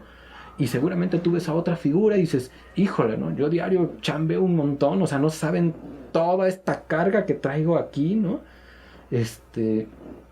Que por ahí va otra pregunta que te voy a hacer, ¿no? Pero, ¿cómo genero esto? Y tú estás viendo a alguien más privilegiado que tú y lo percibes. Ese es a lo mejor el privilegio, ¿no? Pero en los temas de salud, el no tener a alguna gente lo mínimo indispensable y no darnos cuenta y no verlo, o sea, creo que esto nos ha llevado... Yo siempre fui contrario a vivir en cotos, ¿sabes? O sea, yo decía, es que eso nos aísla, no vemos el entorno. O sea, estoy en un pedacito de algo que no quiero. Y la inseguridad nos ha llevado a que de pronto dices, bueno, yo no, pero mis papás sí, ¿no? Bueno, yo no, pero sí, o sea, es inseguro. Ese aislarnos nos ha hecho que no estemos viendo al del otro, ¿no? Como la película esta que hicieron ahora de Parásitos. O sea, me parece que algo así nos pasa a veces con los pacientes. Es un tema fundamental, ¿no? O sea, cuando tú te das cuenta que llega en este aspecto alguien que puede hacer un cambio, y te lo pregunto porque lo que uno percibe, ¿no? Yo lo veo cuando intento ver como la big picture, ¿no? No sé si lo logre, van a tocar la puerta y dicen de alguien, ¿no? Oigan, me regalan dinero para operar a un paciente que está muy mal. Y la gente a veces lo hace. Y está chido. Está muy bien. Pero la verdad es que eso no es que trabajemos en equipo. Trabajar en equipo. Oye, ¿cómo le hacemos para cacharlos temprano? Para que no tengan cáncer, ¿no? O si lo tienen, pues para poder dar un tratamiento temprano, ¿no? Y lograrlo. Y eso no significa que sea malo, ¿no? O sea, los grandes hospitales, ¿no? Tienen un área de compromiso social fuerte, y no me refiero nada más para los pacientes, ¿no? En cómo motivamos a los médicos que van abajo de uno y que también vayan teniendo esta nueva cultura, ¿no? Y que hagamos acercamiento con la otra parte de la sociedad, no nada más con la que está, como tú dices, produciendo, que trae este modelo ahí de espacios cerrados. Claro que nos encanta producir, claro que nos encanta trabajar, pero generar trabajar en equipo con gente como lo que tú estás haciendo, ¿no? Crear conciencia, que al final tiene un impacto a veces más importante, ¿no? En que ayudar a un paciente. Creo que es una reflexión que se tiene que estar haciendo constantemente para... es que no hay una respuesta exacta para decir cómo cambiamos el mundo, ¿no? Cómo cambiamos la salud. Pero sí creo que hay que estar constantemente, por lo menos discutiéndolo, porque te pongo un ejemplo... Y esta es una pregunta también, Víctor. ¿Tú crees, por ejemplo, que la medicina moderna cambiaría si nos enseñan desde chicos a morir? Porque, fíjate algo, la muerte es algo que todos tenemos. Y es algo que tenemos que chambearle, porque eventualmente, si algo sabemos, es que vamos a morir. Y creo que es de las últimas cosas que queremos chambearle. Y cuando digo chambearle es cómo... genero mis herramientas para que el día que me toque, pues, sepamos morir. O sea, creo que mucho de lo que nos pasa es que no queremos saber morir, y quizás de las cosas más importantes después de nacer, pues lo más importante es saber morir. Y yo te pregunto, ¿tú crees que, por ejemplo, si nos enseñáramos más saber morir, sería diferente la medicina? Fíjate que hablo desde la visión del que no está enfermo. Y no sé si sea un poco injusto, ¿no? Porque yo sí creo que parte de la educación y de la educación médica, de la educación, tú lo dices, de la educación al paciente, ¿no? Y también de la educación nosotros al médico, esta parte de vida digna, muerte digna, creo que es muy importante, porque nosotros al final la compartimos con los pacientes cuando van, ¿no?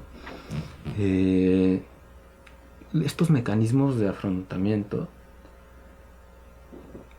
se generan a veces desde la escuela, se generan desde la familia, se generan desde la religión, ¿no? Y se generan en el día a día de lo que vamos haciendo, desde los deportes también, ¿no? O sea, cómo afrontamos, y lo vemos a veces como una derrota, ¿no? Y espero que con experiencias como esta que tenemos ahora del COVID, también afrontemos diferente y hagamos muchas de estas reflexiones y nos dejen enseñanzas en el proceso de cómo facilitar este proceso, ¿no? Y ahora, como paciente, o sea, yo no soy paciente, pues, en este caso de una enfermedad terminal, pero lo que sí he visto en la experiencia es cuando las cosas se están poniendo más graves, hay como un instinto que todos queremos vivir, fíjate. Me decías ahorita tú un paciente que se cuidó y todo, dijo, yo nunca voy a estar con medicina alópata, ¿no? Uh-huh. Pero cuando ves de cerca la posibilidad de la muerte, dice, si me tienen que radiar, si me tienen que operar, si me tienen que dar quimio, o sea, el miedo, como tú decías, o esta visión a veces de la muerte, aunque uno tenga muchas herramientas alrededor, cambia. Entonces, mi visión y lo que veo lo comparto desde el punto de vista del sano. Pero sí, desde el punto de vista ya cuando estás enfermo, es tremendo la lucha que hace mucha gente por decir, no importa, o sea, si son 3 días más de vida, si alcanzo a llegar al cumpleaños de mi hijo, si alcanzo a ver la graduación, ¿no? O sea, uno busca extender la vida y uno quiere vivir, ¿no? Uh-huh. Entonces, sí es un proceso cultural largo, ¿no? Sí, no, humano. Sí. O sea, es que ni siquiera lo veo como médico-paciente. O sea, creo que en general, en el mundo, le huimos a la muerte durante toda la vida. Y solamente hasta que nos vemos confrontados con la muerte, en un proceso de enfermedad, entonces decimos, en la madre, cabrón, ¿qué pasa si me muero? ¿Y qué tan preparado estoy para saber morir? A mí no es fácil decirlo. No te estoy diciendo que yo estoy totalmente resuelto, claro, en términos de la muerte. Pues, espero que la vida me dé muchos años para trabajar mi desapego, pero sí creo que se evita, y en la parte médica, porque también hemos puesto todas estas trabas legales, estos marcos en donde pues el doctor no tampoco está limitado en muchos sentidos a hablar sobre la muerte, cuando pues es bien importante. No sé si me explico. O sea, desde niños nos deberían empezar a enseñar, así como nos enseñan a vivir, pues también que nos empiecen a enseñar a morir. Yo creo que desde niños, desde cómo nos cuentan la historia de la muerte, ahí ya estamos equivocados, porque cuando un niño le pregunta a su mamá, mamá, ¿y qué pasa si te mueres? Que es una pregunta muy habitual en los niños. No quiero que te mueras, mamá, no quiero que te mueras, papá. Y cuando la respuesta es, pues, no me voy a morir nunca, siempre voy a estar contigo, no te preocupes, creo que ahí ya la estamos regando, ¿sabes? En cambio oye, pues algún día sí, y eventualmente tú también, y que nos empecemos a hablar con la verdad de lo que es esta realidad, creo que también habrá un cambio muy importante en la humanidad. Y una conciencia de responsabilidad, de salud. O sea, creo que el memento mori, recordar que morirás, te da más de lo que te quita, ¿sabes? Te da un sentido de responsabilidad de decir, caray, pues en cualquier momento somos muy efímeros. Y si yo tengo esa conciencia, me voy a cuidar más, voy a tener más responsabilidad con lo que hago, con lo que dejo de hacer. Y cuando me enfermo, pues voy a estar más entendido por qué me enfermé o por qué si esta enfermedad me va a llevar a la muerte y cómo voy a afrontarlo. Y si me voy a morir, pues me voy a morir en conciencia, que creo que esa es la forma en que todos nos deberíamos de ir, por lo menos. Creo que es un privilegio como ser vivo tener conciencia de la muerte. Creo que el humano, al tener conciencia, tiene un regalo de poder morir con conciencia, y yo creo que la gran mayoría hoy en día no muere con conciencia. Muere creyendo que no tenía por qué morir o aferrándose al hecho de que quiere vivir más, que no está mal, querer vivir es nuestro instinto natural, pero sí creo que hay gente que muere pensando que nunca iba a morir, y eso me parece muy egocéntrico, muy soberbio, y creo que de ahí se vienen también muchos problemas que estamos viviendo como humanos, ¿no? Toda esta conciencia que tú hablas, ¿no? Y no quiero decir que es una buena noticia tener una enfermedad, ¿no? Pero esta corriente, por ejemplo, de la enfermedad como regalo, Tú lo dijiste hace rato, totalmente. fíjate que genera todavía, lo que tú dices, ¿no? A lo mejor trabajaste todo el tiempo. A mí me cambia la vida, ahorita que hablabas de transmutación, ¿no? Híjole, o sea, hay veces que yo transmuto 3 veces en una semana, porque llega el paciente, y el paciente es una historia. El paciente tiene hijos, tiene esposa, tiene un trabajo, tiene todo alrededor, ¿no? Llega contigo y tú en 15 minutos a veces te das cuenta que tiene un tumor enorme, ¿no? Y que tiene cáncer. Y eso en la noche, para ti cuando llegas a tu casa, dices, ¿de verdad debería estar haciendo esto? O sea, ¿por qué no estoy haciendo otra cosa con mi vida, ¿no? Qué débiles somos y qué frágiles somos, ¿no? Y entonces es como un espejo, porque llega alguien de tu edad, ¿no? Y tú dices, tiene mi edad y está afrontando una enfermedad terminal. Y genera mucha conciencia el estar expuesto en eso, ¿no? En un panorama no desolador, sino ni malo, creo que sí el involucrarnos, el tener conciencia de esto para la medicina del futuro, es vital. Quizá movernos de un extremo que nos ha sido muy tecnológico, que es genial y que es buenísimo, pero involucrar un poquito más esta parte general de la conciencia de qué estamos haciendo, de para qué estamos aquí, de cuáles van a ser los fines, de para qué lo hacemos todo, ¿no? Como parte de este bien común que hablaba hace ratito. Y creo que eso puede generar un mejor modelo de medicina a futuro, ¿no? El estar involucrado y el percibirse que es cierto, que sí hay un sacrificio, como lo decía, sí hay un sufrimiento, pero cómo lo afrontamos, ¿no? Cambia mucho la perspectiva y sí es muy cultural, ¿no? Pues hay religiones que viven muy, muy diferente la muerte, ¿no? Totalmente. Sí lo he visto, que los pacientes en una misma semana llega alguien y la familia alrededor lo toma mucho más amistoso, mucho más como papá, ya lo sabíamos, esto iba a pasar, sí está bien, ¿qué quiero hacer? Me voy a ir a la playa, ¿no? Uh-huh. Y hay otro que lo toma y es devastador, ¿no? Todos muy respetables, pero sí, claro, un sentido cultural bien importante, creo, en ese aspecto, ¿no? Oye, Víctor, y quizá como para cerrar nuestra plática, te quiero hacer una pregunta así, y tiene mucho que ver con lo que estás diciendo. ¿Tú qué crees que es el cáncer? ¿Qué es el cáncer? ¿Cómo lo explicarías desde tu perspectiva? Claro. Mira, entrando no en términos como super científicos, ¿no? Uh-huh. Cuando tenemos un error, ¿no? O sea, no te puedo decir por qué es, ¿no? Cuando tenemos una falla en el sistema, ¿no? Cuando estamos reproduciendo un grupo celular, ¿no? Entonces alguno tiene un error. Mi neurooncóloga lo explica muy bien, porque dice, bueno, tenemos un montón de ladrillitos y todos los ladrillos que se producen son cuadrados, ¿no? Dice, y de pronto unos de esos empiezan a ser redondos, otros empiezan a ser amorfos, ¿no? Entonces empieza a disfuncionar el sistema. Esos pueden ser tan amorfos, ¿no? Que empieza a hacer que falle toda la estructura. Y no solamente uno, sino que se puede empezar a diseminar a otros lados.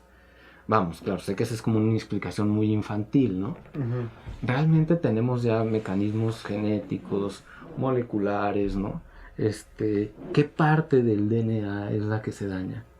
¿Qué parte, en qué tipo de cáncer es la que nos está llevando a que se genere ese cáncer?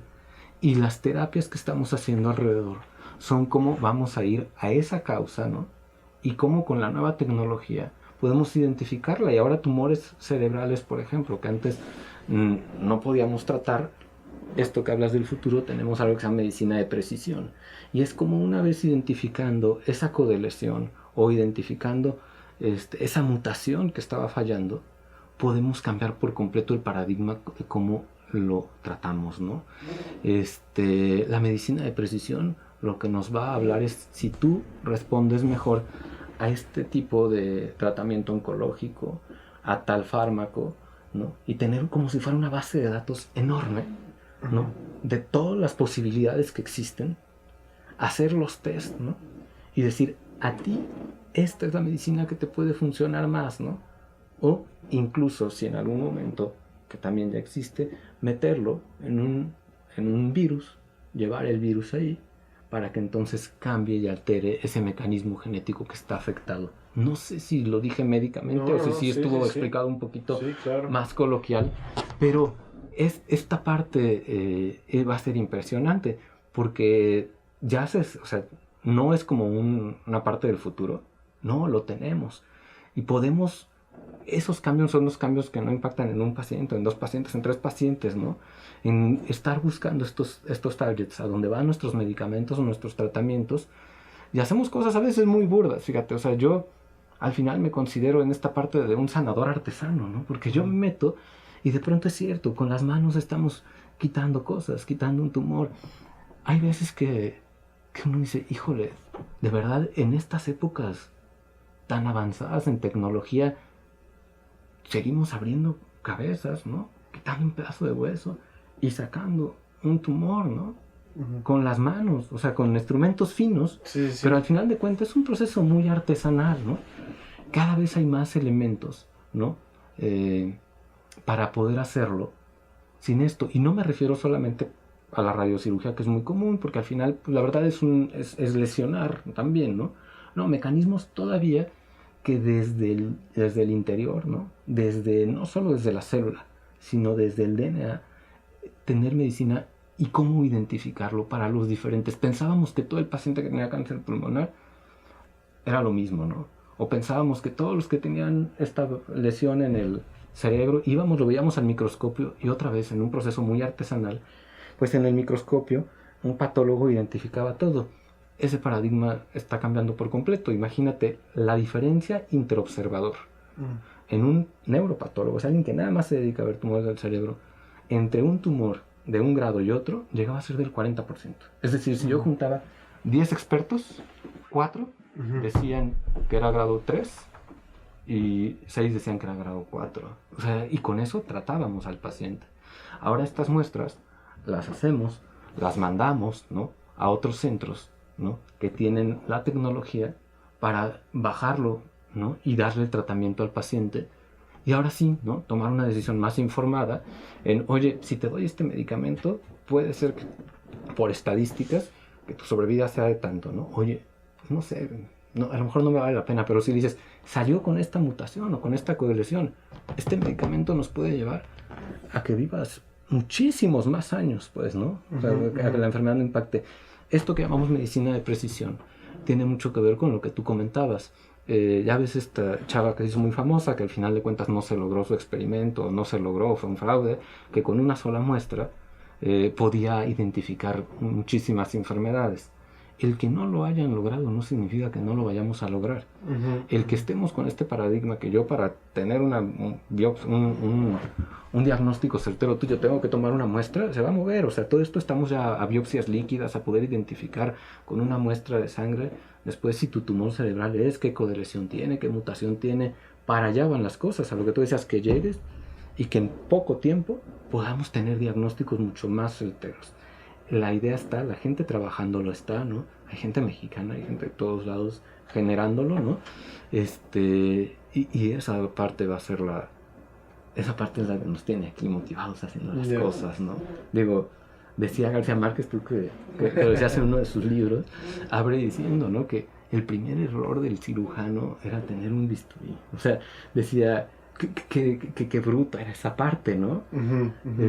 Claro que todos los cirujanos me matan cuando yo comento eso, pero el proceso tiene que ser, la tecnología tiene que llegar para ayudarnos, para quitarnos que los procesos sean dolorosos, ¿no? Hay veces que es cierto, metes una aguja y lo haces, y tenemos un GPS adentro del quirófano, ¿sabes? O sea, así como el Google Maps, operamos y estamos viendo en un GPS dónde estamos, y adentro del cerebro, ¿no? O sea, tenemos electrodos ahí alrededor, y estás viendo dónde funciona, dónde no funciona, si una parte la estimulas, qué es lo que vas a quitar, qué no estás quitando, pero no basta. O sea, no basta. Necesitamos generar cosas para lograr mejores diagnósticos, mejores tratamientos y prevención temprana, ¿no? Uh-huh. Esta parte que se ha logrado, por ejemplo, con cáncer de mama, no sé si te ha tocado mucha gente que identifica qué mutación tiene y dice, me las quito y me pongo otras y hasta se las pone más grandes, ¿no? O se las pone como le gustan, pues cambió la mentalidad de decir, es que tengo tantas posibilidades de tener ese cáncer, ¿no? Uh-huh. Entonces, este proceso diagnóstico, terapéutico y además preventivo va a impactar muchísimo, no solamente sobre el cáncer, ¿no? Y las nuevas generaciones y las nuestras también, pues, ¿no? Están con esta enfermedad, o estamos en la mente, yo creo, todo el tiempo, ¿no? Al final, como tú lo dijiste, para este proceso sanador, ¿no? Que creo que es la visión en el otro. Me gustaría, ahorita que dijiste que ya también hay algunas cosas para cerrar, me escucharía también como de reflexión en cuanto a los procesos de médico, paciente, cáncer y ahorita, ¿en qué te cambió un poquito la plática que tuvimos? ¿O qué percibes tú del médico ahora? ¿O algo que no tuvieras y que te haya motivado un poco? Bueno, de entrada ha sido una plática bien enriquecedora. Porque no creo que no es muy habitual que alguien en tu profesión se pueda abrir a discutir temas que, por ejemplo, tú ahorita al final dijiste esta cita de Márquez, de que el primer problema de un cirujano está en el bisturí, ¿no? Y que si seguramente algunos colegas tuyos se lo dicen... De hecho, creo que es el error. Sí, bueno, ahí de entrada, por ejemplo, te digo, qué chido que alguien que su profesión es esto pueda visualizar que en el futuro quizá llegue el día en donde se voltee a ver hacia el pasado diciendo, gracias a Dios ya no estamos abriendo cabezas, ¿no? Porque ahora tenemos esto, y esto no le quita el mérito al neurocirujano, o sea, al contrario, o sea, qué increíble que tu profesión puede evolucionar al grado de que todo tu conocimiento ya esté volcado en un nivel todavía más avanzado, en donde incluso ya ni siquiera es invasivo, por así decirlo, ¿no? Donde ya la medicina pueda llegar a un momento donde puedas incidir sin tener que cortar, porque eso, hacia ahí es donde tenemos que ir, ¿no? Entonces,